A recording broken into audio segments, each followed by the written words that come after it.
Hii ni siku yangu ya pili kuja hapa kuwa pamoja nanyi. Siku ya kwanza nimekuja na tulikuwa pamoja, tuliendelea vizuri, nimefurahi kuwapata tena. Na jambo ambalo ningependa kuambia bunge la mwananchi, tuweze kuongezeka, tukue wengi kwa sababu mazuri inakuja. So mimi ningependa kuambia ya kwamba langu mimi ni kusupport two term. William Ruto 2 term.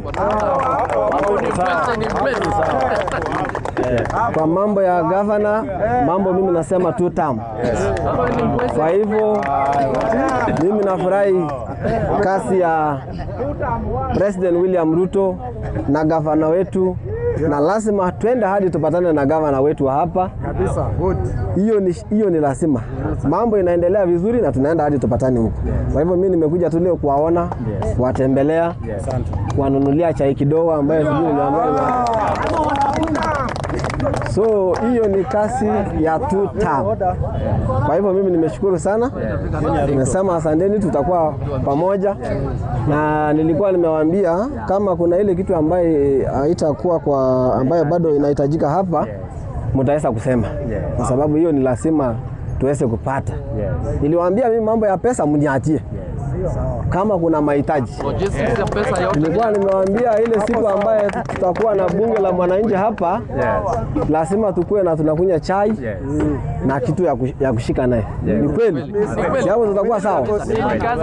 So mimi nimefurahi sana.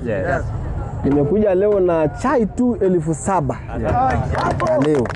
Hapo Ruto tosha. So nimefurahi sana, nimesema ni asante. Na mwachia huyo 7,000 muweze kukunywa chai. Hapo. Alafu mtaniambia. Asanteni sana. Mheshimiwa wetu anapendeza ama apendezi? Asante sana. Karibu sana. Okay, naomba utanipatilia kando baadaye.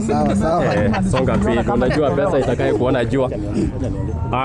Boss, ni huyo alikuwa anaendelea, tumefanya kumkatishia. Yes.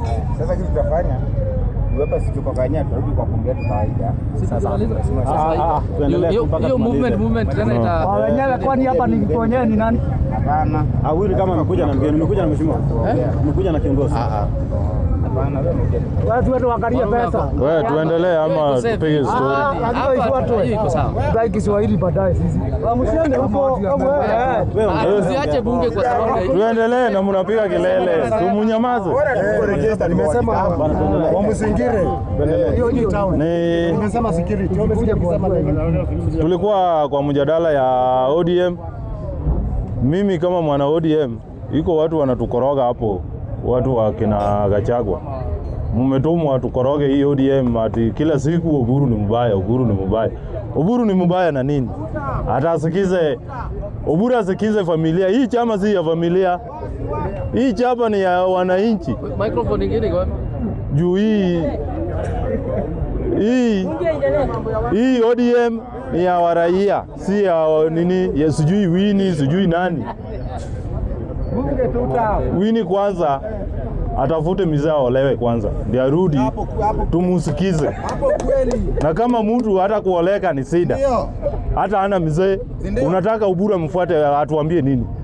Wini atafute mzee kitu cha kwanza. Akiza kuwa na mzee atoite harusi.